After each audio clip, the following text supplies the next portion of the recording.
I'm back. Uh, so I let them sit a while. Went through one or two more times, just to kind of see their progression, how they open up. Looking at them again, I know that there's some I want to play around with a lot in the roaster and see what else we can pull out of them.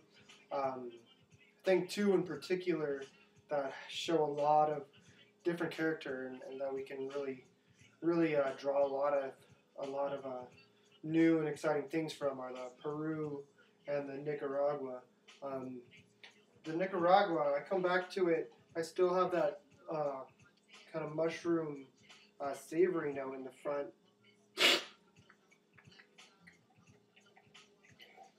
Still really sweet, but I'm getting a little more cardamom, those dry pie spices, cardamom clove, it's kind of shown in there. I want to play around with taking this a lot lighter. This is right around a city, probably towards the very end of that. But I want to do a couple different ones, different roasts of that to see a little bit more of a range. I can see some of that lemon zest that's in there. It's pretty buried at this level, but I think I can draw some of that out of there. The Columbia, I know I was talking about that kind of balloon effect where there's a lot of openness in the middle, but as it's cooled, that's really filled in. The acidities become that really sweet kind of heirloom tomato brightness and that sweetness and meatiness within that, but also the body's really developed a really refined creaminess, really lovely creamy texture.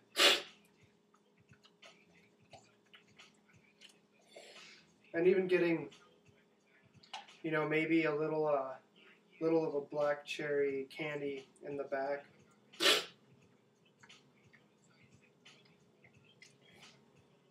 think there's a lot in that coffee that really filled out in a great way. Um, really excited about that.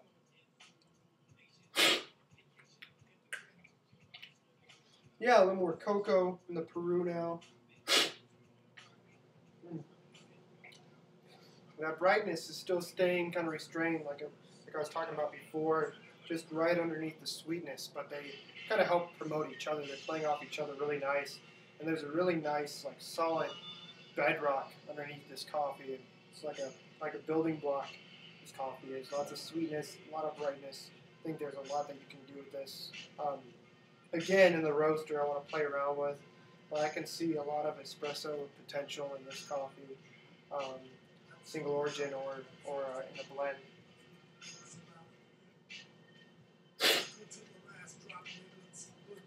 Yeah, the Guatemala is just getting tangier in a Jolly Rancher kind of way. That tangy sweet fruity candy. Um, Again, not a really deep body, but really clean, uniform body, and it supports the body really fast. It supports the flavors really nicely, and it does have that kind of hard candy dissolve. Um, Rather than one of the Jolly Rancher bricks, it's more like the thin bars, which I haven't seen those in a long time, but I don't buy that much candy these days. Mm.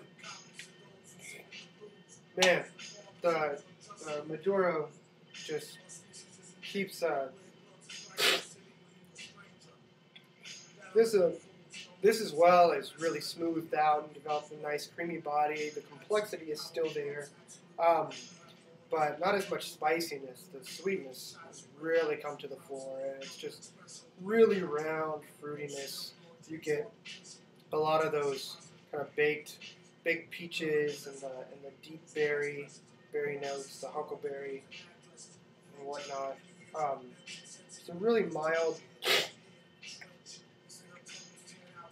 real mild spiciness that supports everything, woven throughout really delicately, a delicate thread. It never overwhelms either the sweetness or the fruitiness.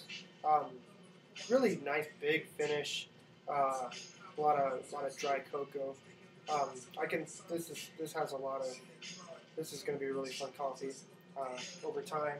So that's my second pass through. Like I said, there's a couple I want to go back to. I'll continue to play around with all these coffees, and maybe next time I'll take you into the roasting quarters and show you a little bit of that, and show you what I'm working with out there.